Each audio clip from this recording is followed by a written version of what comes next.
तुम जिन दलितों के लिए अपने परिवार को अनदेखा कर रहे हो, वो दलित एक दिन तुम्हें भूल जाएंगे। दोस्तों, ये शब्द थे बाबा साहब अम्बेडकर के इकलौते जीवित बेटे यशवंत राव अम्बेडकर के।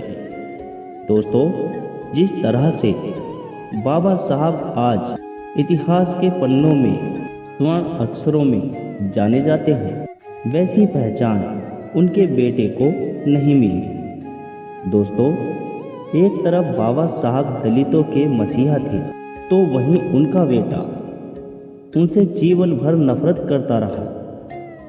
ये नफरत इतनी थी कि दोनों एक साथ एक छत के नीचे नहीं रहते थे। लेकिन दोस्तों, सवाल ये है कि आखिर क्यों बाबा साहब के इकलौते बेटे उनसे नफरत करते थे? क्यों उनके खुद के बेटे बाबा साहब की दलितों की लड़ाई को बिना आधार का मानते थे? दोस्तों, आज हम बाबा साहब और उनके बेटे यशवंत राव अम्बेडकर के उस रिश्ते के बारे में बात करेंगे, जिसके बारे में काफ़ी कम चर्चा की जाती है। तो दोस्तों, वीडियो को ध्यान से देखें और पूरा देखें। दोस्तों, अम्बेडकर ने परिवार पर ध्यान नहीं दिया। बाबा साहब की पहली शादी रमाबाई अम्बेडकर से 1906 में हुई थी। उस वक्त अम्बेडकर 15 साल के थे और रमाबाई 9 साल की थी। शादी के करीब 6 साल बाद 1912 में यशवंत राव अम्बेडकर का जन्म हुआ था। इसके बाद अम्बेडकर और रमाबाई के 4 और संतानें हुईं, 3 बेटे और 1 बेटी। शादी के बाद भी अम्बेडकर ने अपनी पढ़ाई जारी रखी थी, लेकिन अपनी पढ़ाई के दौरान वो अपने परिवार और बच्चों की जिम्मेदारी को भूल गए थे। दोस्तों, अम्बेडकर बचपन से ही बागी प्रवृत्ति के थे, जिसके कारण उन्होंने दलितों के उत्थान के लिए और उन्हें बराबरी का हक दिलाने के लिए ब्राह्मणों के साथ युद्ध जारी रखा। मगर दोस्तों, वो ये भूल कर गए कि दलितों के भले के बारे में सोचने के अलावा भी उनका परिवार है, जिसके प्रति भी उनकी कुछ जिम्मेदारियां थी। इस वजह से नाराज रहते थे उनके बेटे। दोस्तों, यशवंत राव के जन्म के बाद रमाबाई ने जितनी भी संतानों को जन्म दिया था, वो कुछ समय के बाद भूख और बीमारी से मर गए, जिसका गुस्सा यशवंत राव में धीरे धीरे भरने लगा।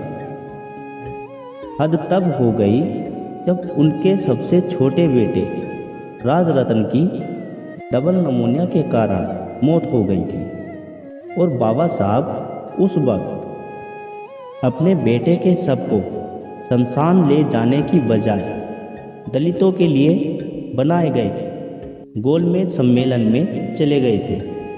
और तो और, जब अंतिम संस्कार के लिए पैसे मांगे गए तो उन्होंने कह दिया कि उनके पास पैसे नहीं हैं, और ये बात सच भी थी। दोस्तों, दलितों के लिए लड़ने वाले बाबा साहब के पास अपने परिवार का पेट पालने तक के पैसे भी नहीं थे। और दोस्तों, कहा जाता है कि जब राजरत्न के लिए कफन के भी पैसे नहीं हो सके, तो रमाबाई ने अपनी साड़ी का एक टुकड़ा दिया, जिससे कफन बनाया गया। बाबा साहब के भाई राजरत्न को शमशान अंतिम संस्कार के लिए ले गए थे। यशवंत राव अपने पिता से काफ़ी नाराज रहा करते थे, और रही सही कसर उनकी माता की मृत्यु के बाद पूरी हो गई। दोस्तों, रमाबाई को टीबी की बीमारी हो गई थी। इसके कारण यशवंत राव और बाबा साहब एक ही घर में रहकर भी अलग अलग रहा करते थे। बाबा साहब बेटे की नाराजगी को समझते थे और वो ये भी जानते थे कि यशवंत राव कभी दलितों की लड़ाई में उनके साथ खड़े नहीं होंगे, जिसके कारण बाबा साहब ने यशवंतराव को एक निजी प्रिंटिंग प्रेस खोलकर दे दिया था, ताकि यशवंतराव उसमें व्यस्त रहेंगे।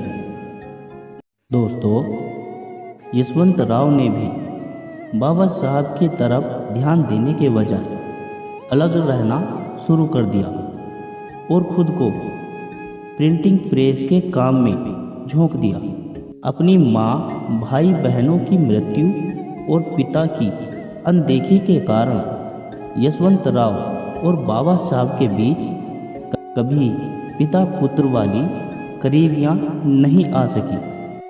हालांकि दोस्तों, यशवंतराव ने अपने पिता के राह कदमों पर चलकर बौद्ध धर्म को अपनाया था।